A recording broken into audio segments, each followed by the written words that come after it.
The deafening clash of steel on steel, the screams of dying men echoing across blood-soaked fields, the thunder of war horses charging through ranks of terrified soldiers. If you think you could handle a real medieval battle, think again. Because the brutal truth is, you'd be dead within seconds, and today we're going to find out exactly why. You might imagine yourself as some heroic warrior, sword in hand, cutting down enemies left and right. But here's what would actually happen. The moment you stepped onto that battlefield, weighed down by armor you've never worn, wielding weapons you've never trained with, surrounded by the most horrific violence humanity has ever devised, your body would betray you in ways you can't even imagine. The physical demands alone would destroy you before you even saw combat. We're talking about fighting while carrying 60 to 70 pounds of metal armor in conditions that would make a modern athlete collapse from exhaustion. Medieval knights trained from childhood for this. Their entire existence revolved around developing the stamina and muscle endurance needed to swing a 6-pound sword repeatedly while encased in steel. You get winded walking up 2 flights of stairs, but it gets worse.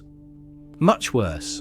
Because what's waiting for you on that battlefield isn't some organized, disciplined engagement. It's absolute chaos. It's a writhing mass of desperate, terrified men trying to kill each other with axes, maces, and farm tools. It's ankle-deep mud mixed with blood, vomit, and human waste. It's the kind of environment that would shatter your mind before it destroyed your body. We know exactly what happened to people like you who found themselves in medieval combat.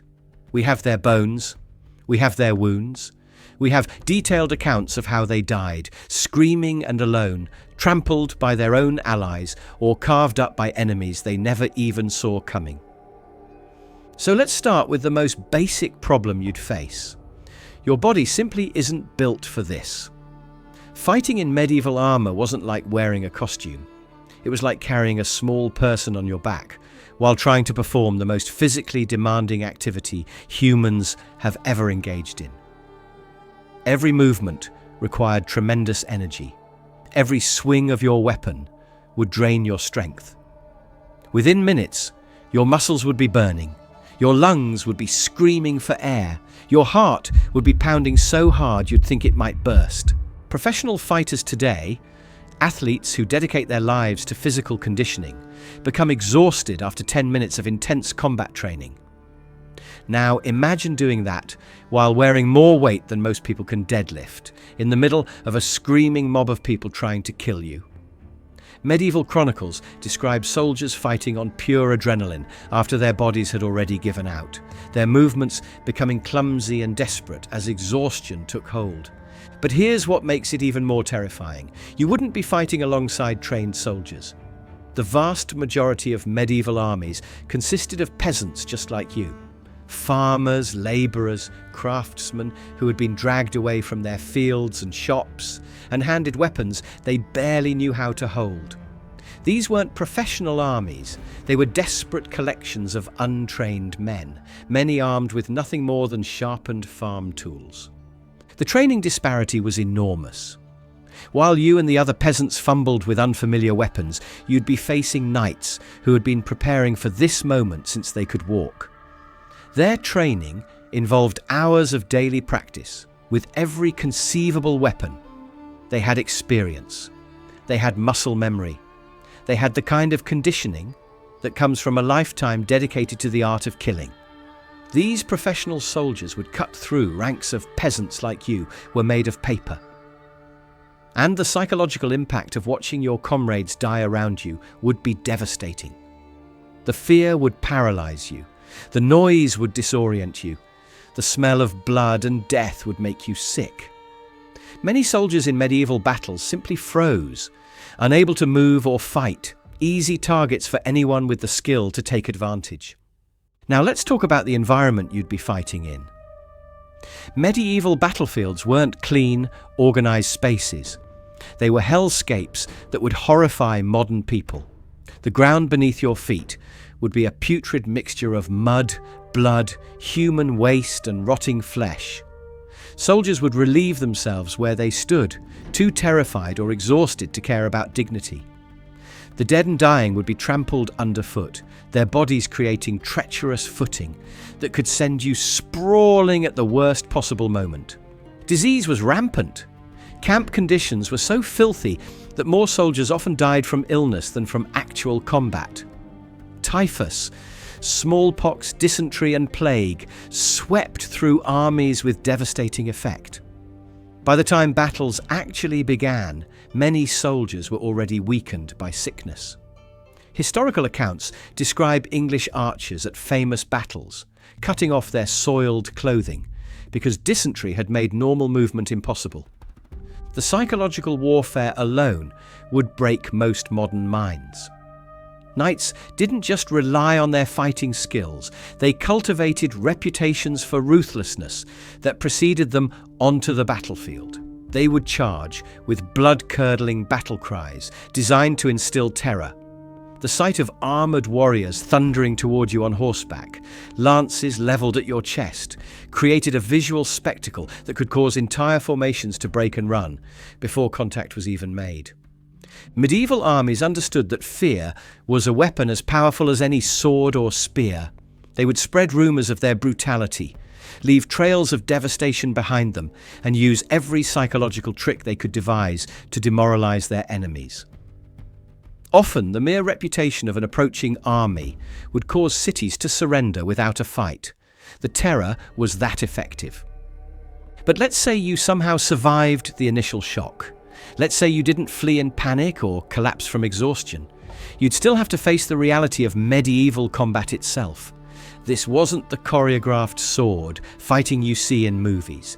This was brutal, desperate violence where men killed each other with whatever weapons they could find. Axes split skulls, maces crushed bones, spears punched through armour and flesh. Soldiers used sharpened shovels, farming implements, even their bare hands when weapons broke or were lost. The wounds were horrific. We have archaeological evidence from battlefields like Towton that show exactly what happened to soldiers caught in medieval combat. Skulls split open by repeated blows, bones shattered by maces and hammers, bodies pierced by arrows and spears. The violence was so intense that many soldiers suffered multiple fatal wounds, suggesting they continued fighting even after receiving injuries that should have killed them. Medical care was essentially non-existent. If you were wounded, you were on your own. There were no battlefield medics, no hospitals, no antibiotics or pain medication. A simple cut could become infected and kill you days later. A broken bone might never heal properly, leaving you crippled for life. Many soldiers who survived battles died slowly and painfully from their injuries in the days and weeks that followed. The cramped conditions meant that even minor wounds could be fatal. Packed together in tight formations, soldiers couldn't properly defend themselves. They couldn't maneuver. They couldn't retreat. Once combat was joined, you'd be trapped in a writhing mass of bodies, unable to see threats coming from any direction. Archaeological evidence shows that nearly 40% of soldiers in frontline positions didn't die from weapon wounds at all. They were trampled to death by their own comrades in the panic and chaos of battle. Think about that for a moment. You wouldn't even need an enemy to kill you. Your own allies, desperate and terrified, would crush you underfoot as they tried to advance or retreat. You'd fall in the mud and muck, and the men behind you would step on your back, your head, your arms grinding you into the filth as they pushed forward. Unable to breathe, unable to move, you'd suffocate in inches of bloody mud while the battle raged above you. This was the reality of medieval warfare, not honour, not glory, just death in its most brutal and senseless forms. And if you somehow managed to survive the initial chaos, if you didn't get trampled by your own side or collapse from exhaustion, you'd still face the most terrifying aspect of medieval combat, the killing itself. Forget everything you think you know about sword fighting. In the crush of battle, there was no room for elegant technique or heroic duels. You'd be packed so tightly against other soldiers that you could barely lift your arms. The most effective weapons weren't swords at all, they were axes, maces, and war hammers designed to crush skulls and shatter bones through armor. A rusty scythe or sharpened farming tool could kill you just as dead as the finest blade. The targeting was methodical and brutal. Professional soldiers knew exactly where to strike. The head was the primary target because even a glancing blow could disorient or kill you. Archaeological evidence from the Battle of Towton shows that 27 out of 28 recovered skulls had fatal head wounds. These weren't clean deaths either. Multiple strikes to the same area, suggesting soldiers continued attacking even after their opponents had fallen. Your helmet, if you even had one, would become a death trap. Research shows that temperatures inside medieval helmets could reach over 110 degrees Fahrenheit within 20 minutes of combat. You'd be cooking inside your own armor while trying to fight for your life. Many soldiers removed their helmets mid-battle just to breathe, making themselves perfect targets for enemy weapons. The wounds you'd receive would be unlike anything in modern experience. Swords would slice through muscle and bone. Maces would cave in your chest. Arrows would punch through whatever armor you wore and lodge deep in your organs. But here's what makes it even worse. You probably wouldn't die quickly. Medieval weapons were designed to incapacitate, not kill cleanly. You'd lie on the battlefield, conscious and aware, as your life slowly drained away. And then there's what happened after the fighting stopped. If your side lost, the real nightmare would begin. Medieval armies showed no mercy to defeated enemies. Fleeing soldiers were hunted down and slaughtered. Many drowned trying to escape across rivers. Others were trampled by their own retreating forces. The chroniclers tell us that after some battles, the waters ran red with blood for days. Even if you survived, you'd face the scavengers. Victorious armies would return to strip the dead and wounded of anything valuable. Your armor, your weapons, even your clothes would be taken. Medieval sources describe soldiers left with nothing but what nature had given them when they first saw daylight. If you were wounded and couldn't defend yourself, you'd be robbed and left to die naked in the mud. The aftermath was just as brutal as the battle itself. Mass graves filled with hundreds of bodies, no dignity, no individual burials unless you were nobility.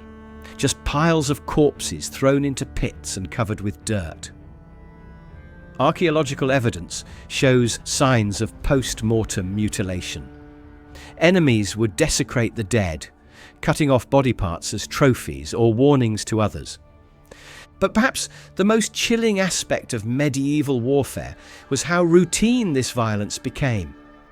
Chronicles describe these horrors matter-of-factly, as if mountains of corpses and rivers of blood were simply the natural order of things. Soldiers who survived multiple battles became hardened to suffering that would break modern minds. They learned to step over dying comrades, to ignore screams for help, to focus only on their own survival in a world gone completely mad. This wasn't some distant, romanticized past, filled with noble knights and honorable combat. This was humanity at its most savage. Men reduced to animals, fighting desperately in conditions that would be considered war crimes today. The medieval battlefield was a place where civilization ended and pure, brutal survival began. So the next time you imagine yourself wielding a sword in some glorious medieval battle, remember this: you wouldn't be a hero, you wouldn't be brave, you'd be a terrified, exhausted, untrained peasant, surrounded by professional killers in an environment designed to destroy human beings in the most efficient ways possible. You'd last seconds, not minutes. And your death would be neither noble nor memorable. That's the real history they don't teach you in school. That's the brutal truth about medieval warfare that movies and books conveniently ignore. The knights, the honor, the chivalry, that was propaganda created by the survivors to make sense of senseless slaughter. The reality was mud, blood, and death on an industrial scale, centuries before we even had industries. Thanks for watching this episode of Medieval Madness. If you found this look into the brutal realities of medieval combat as fascinating as it was disturbing, make sure to subscribe because we're just getting started exploring the darker truths of history. Until next time, be grateful you live in an age where your biggest battle is finding a parking space at the grocery store.